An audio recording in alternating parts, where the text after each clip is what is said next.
ia via le tua nei foi taimi o tatu maua i lona alofa ua mawhai foi o na toi bol nea vanoa tatu te mafutai lana fionga pa ia te tono la mo foi se fa malosi e wala mai lana fionga i tatu wola fa le nganga ia ki ia le tua o le mata upu wa tatu tata no iai ma fifili foi fa pea o le talo mo le fatumonga le nganga pa ia e feso tolu suono se whangata masui.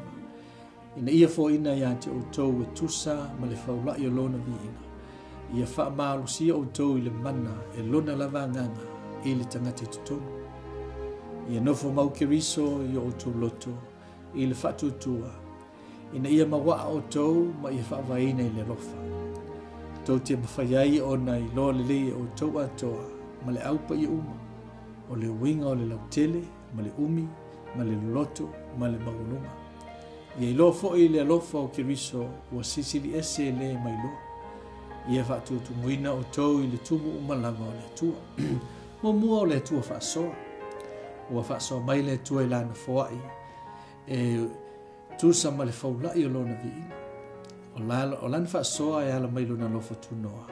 Ua avea i tatou masuli po whanau le tua. Lona lua o le whaamalosi mai le nganga. O le whamalosi o le ngaluenga lea le nganga pa ia i tonu tātou tangata. O lona mana na te sosoani o tātou tangata tonu. O le tangata tonu la o lona whamoe moe. Ia nofo mau ke riso ia te e ala le whatutua.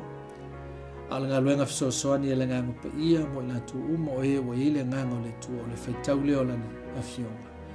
Ma le o langa te talo. O le o langa tāpua i whamaoni. Ia male mafutanga fatasi me la uso. Pela ona yele ngaluenga lua fa upu fasifulua. O tu maupea ila tau ili mata upu la o apostolo. Male mafuta fatasi. Male toftofinga o le areto.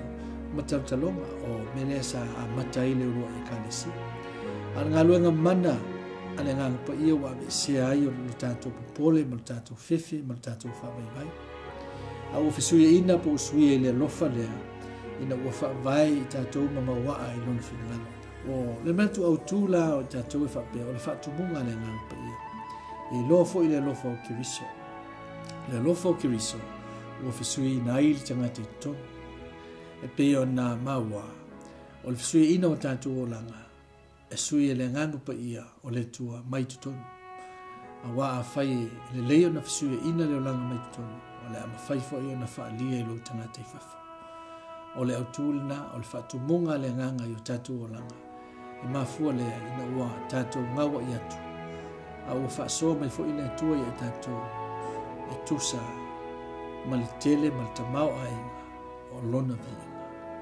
Ia whamanuia le tua i lau, whaafonga, ia alofo mai le tua mai ia, na lue pelo na mana i lo tangata i tutono, ina i mawhai o na suia i le aso ma le aso. Whaafitai, so i fua mai i manuia.